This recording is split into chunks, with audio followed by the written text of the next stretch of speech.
இதோ ஃப்ரெண்ட்ஸ் இதுதான். இது வந்து க்ரீனு. ஃபஸ்ட்டு நம்ம டார்க் க்ரீன் அடிச்சுக்கணும். ஃபஸ்ட்டு டார்க்காக அடிச்சுட்டு வர வர வர வர நம்ம ப்ரெஷரை வந்து கம்மி பண்ணிக்கணும். கம்மி பண்ணதுக்கப்புறம் லைட் ஆகிடும்ல, லைட் ஆகிட்டு அந்த ஒயிட் ஸ்பேஸ் எல்லாம் தெரியும். அந்த ஒயிட் ஸ்பேஸில் நம்ம என்ன அடிக்கணும்னா லைட் க்ரீன் எடுத்து ஒயிட் ஸ்பேஸில் அடிச்சுக்கணும். நான் வந்து இங்கே வரைக்கும் டார்க் அடிச்சிருக்கேன், இதுக்கு மேலே லைட் பண்ணிட்டேன். ஸோ இங்கேருந்தே நம்ம வந்து லைட் க்ரீன் அடிச்சிக்கணும். அது லைட் க்ரீன் அடித்தா வந்து ரெண்டு கலரும் மிக்ஸ் ஆகாதுன்னு நம்மளுக்கு தெரியும்ல. அப்போது ஃபஸ்ட்டு என்ன பண்ணணும்னா டார்க் க்ரீன் இருந்ததில் டார்க் க்ரீன் எடுத்து லைட் க்ரீன் மேலே லேஸாக அடிக்கணும். அப்புறம் வந்து லைட் க்ரீன் எடுத்து டார்க் க்ரீன் மேலே லேஸாக அடிக்கணும். லேஸாக அடித்தா இங்கே அந்த மிக்சிங் தெரியும், இந்த இடத்துல தெரியும். அப்புறம் நெக்ஸ்ட்டு லைட் க்ரீன் எடுத்து அந்த மிக்சிங் பண்ணோம்ல, அது கீழே திருப்பி லைட் க்ரீன் நல்லா டார்க்காக அடிச்சுட்டு திருப்பி லைட் பண்ணிக்கிட்டோன்னா ஒயிட் ஸ்பேஸ் தெரியும்ல. அந்த ஒயிட் ஸ்பேஸ் எங்கெங்கெல்லாம் இருக்கோ ஃபஸ்ட்டு எங்கே ஒயிட் ஸ்பேஸ் விட்டோமோ அந்த ஒயிட் ஸ்பேஸ்லேருந்து மீடியம் எல்லோ வச்சுக்கணும்.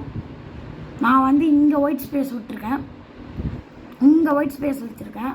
ஸோ ஒயிட் ஸ்பேஸ் எங்கே இருக்கோ அங்கேருந்தே நம்ம வந்து ஒரு கலர் அடிக்கணும்.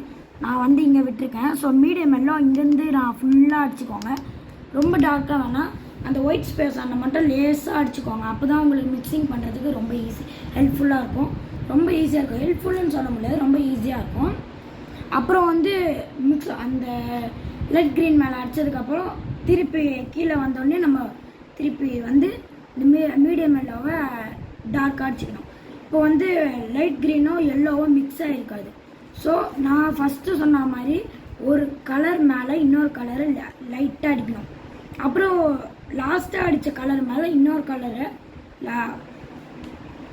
தெரியுதா? இது வந்து ரொம்ப லைட் க்ரீன் வந்து ரொம்ப டார்க்காக இருக்குல்ல. ஸோ அதுக்கு மேலே நான் இன்னும் கொஞ்சம் எல்லோ ஏற்றணும். அப்போ தான் வந்து அந்த மிக்சிங் தெரியும். ஓகேவா? இதை சொல்கிறதுக்காக தான் நான் இந்த வீடியோ எடுத்து போட்டேன். ஸோ இனிமேல்லேருந்து ஃபுல்லாக நான் ட்ராயிங் சம்மந்தப்பட்ட வீடியோஸ் தான் போடுவேன். இந்த கிரிக்கெட்டு எதுவுமே வேணாம். நீங்கள் என்ன கமெண்ட் பண்ணுறீங்களோ அதை தான் நான் இனிமேல் இருந்து எடுத்து போடுவேன். நீங்கள் கமெண்ட் பண்ணலனாலும் நான் எடுத்து போடுவேன். ஸ்கூல் டேஸில் இந்த சாட்டர்டே சண்டே மட்டும் எடுத்து போடுவேன். அந்த ஒரு வாரம் மட்டும் கொஞ்சம் கோச்சிக்காதீங்க. ஸ்கூல்னால நான் 8th கொஞ்சம் ப்ரெஷர் இருக்கும். நான் வந்து ரொம்ப ஸ்டடீஸ்க்காக ரொம்ப நல்லா படிப்பேன் தான். ஆனால் வந்து இந்த படிக்காத பசங்கள்லாம் வந்து எப்போ பார்த்தாலும் விளையாட்டுனே சுற்றுவாங்க. நான் அந்த மாதிரி கிடையாது, நல்லா படிப்பேன்.